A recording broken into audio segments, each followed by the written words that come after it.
ಸ್ನೇಹಿತರೆ, ಎಲ್ಲರೂ ಹೇಗಿದ್ದೀರಾ? ಚೆನ್ನಾಗಿರಂತ ಭಾವಿಸ್ತೀನಿ. ಎಲ್ಲರಿಗೂ ನ್ಯಾಚುರಲ್ ಕಿಚನ್ಗೆ ಸ್ವಾಗತ. ಇವತ್ತಿನ ರೆಸಿಪಿ ಏನು ಅಂದರೆ ಖಾನಾವಳಿ ಶೈಲಿಯ ಶೇಂಗಾ ಚಟ್ನಿ. ಇದಕ್ಕೆ ಬೇಕಾದ ಸಾಮಗ್ರಿಗಳನ್ನು ನೋಡೋಣ ಬನ್ನಿ.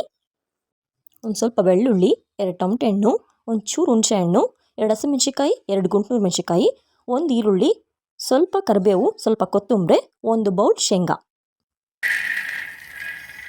1 ಬೌಲ್ ಶೇಂಗಾ ಹಾಕ್ಕೊಳ್ಳಿ.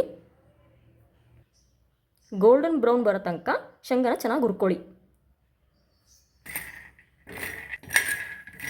ಮೀಡಿಯಂ ಫ್ಲೇಮಲ್ಲಿ ಹುರ್ಕೊಳ್ಳಿ. ಕಡಲೆಕಾಯಿಯಲ್ಲಿ ವಿಟಮಿನ್ ಇ ಇದೆ. ಕಡಲೆಕಾಯಿ ರಕ್ತದಲ್ಲಿನ ಕೊಬ್ಬನ್ನು ಕಡಿಮೆ ಮಾಡುತ್ತದೆ. ಕಡಲೆಕಾಯಿಯಲ್ಲಿ ಹೆಚ್ಚು ಪ್ರೋಟೀನ್ ಇದೆ. ಕಡಲೆಕಾಯಿ ಮರುವಿನ ಕಾಯಿಲೆಯನ್ನು ದೂರ ಮಾಡುತ್ತದೆ. ಕಡಲೆಕಾಯಿಯಲ್ಲಿ ಅಧಿಕ ಕ್ಯಾಲ್ಸಿಯಂ ಇದೆ. ನೋಡಿ, ಚಟಪಟ ಅಂತ ಸಿಡಿತಿದೆ.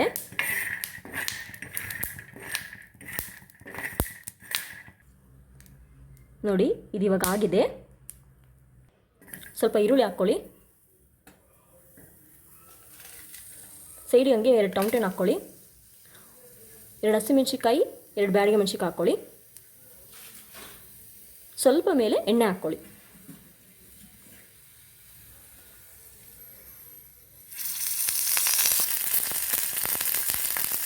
ಮೆಣಸಿಕಾಯಿಗಳನ್ನು ಸ್ವಲ್ಪ ಬಾಡಿಸ್ಕೊಳ್ಳಿ, ಬೇಗ ಫ್ರೈ ಆಗಿಬಿಡುತ್ತೆ.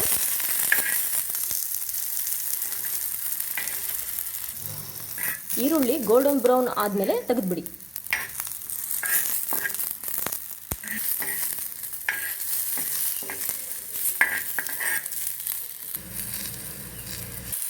ನೋಡಿ, ಈರುಳ್ಳಿ ಚೆನ್ನಾಗಿ ಫ್ರೈ ಆಗಿದೆ.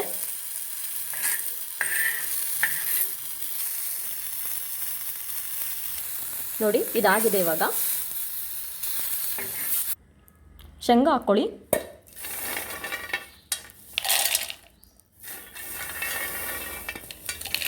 ಹಸಿಮೆಣಸಿಕಾಯಿ ಮತ್ತು ಗುಂಟೂರು ಮೆಣಸಿಕಾಯಿ ಹಾಕ್ಕೊಳ್ಳಿ. ಟೊಮಟೆನ ಹಾಕ್ಕೊಳ್ಳಿ. ಈರುಳ್ಳಿ ಹಾಕ್ಕೊಳ್ಳಿ. ಸ್ವಲ್ಪ ಹುಣಸೆಹಣ್ಣು ಹಾಕ್ಕೊಳ್ಳಿ. 1 ಇಡೀ ಬೆಳ್ಳುಳ್ಳಿ ಹಾಕ್ಕೊಳ್ಳಿ.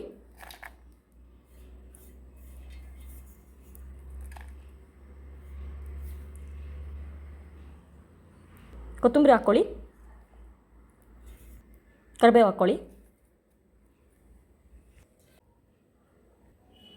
ಫ್ರೈ ಮಾಡಿದಂಥ ಮಿಶ್ರಣಗಳನ್ನು ತಣ್ಣಗಾದ್ಮೇಲೆ ಹಾಕ್ಕೊಳ್ಳಿ ಜಾರಿಗೆ.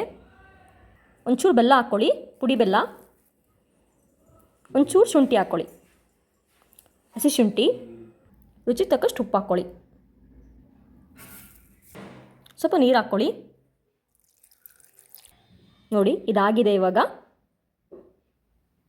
ನೋಡಿ ಸ್ನೇಹಿತರೆ, ರುಚಿಯಾದಂತಹ ಖಾನಾವಳಿ ಶೈಲಿಯ ಶೇಂಗಾ ಚಟ್ನಿ ರೆಡಿ ಆಯಿತು. ಒಮ್ಮೆ ಟ್ರೈ ಮಾಡಿ ನೋಡಿ, ತುಂಬ ಚೆನ್ನಾಗಿರುತ್ತೆ. ಯಾರು ನನ್ನ ಚಾನಲ್ ಹೊಸದಾಗಿ ನೋಡ್ತಾ ಇದ್ದೀರಾ, ಪ್ಲೀಸ್ ಸಬ್ಸ್ಕ್ರೈಬ್ ಮಾಡಿ, ಕಾಮೆಂಟ್ ಮಾಡಿ, ಶೇರ್ ಮಾಡಿ, ಲೈಕ್ ಮಾಡಿ. Thank you.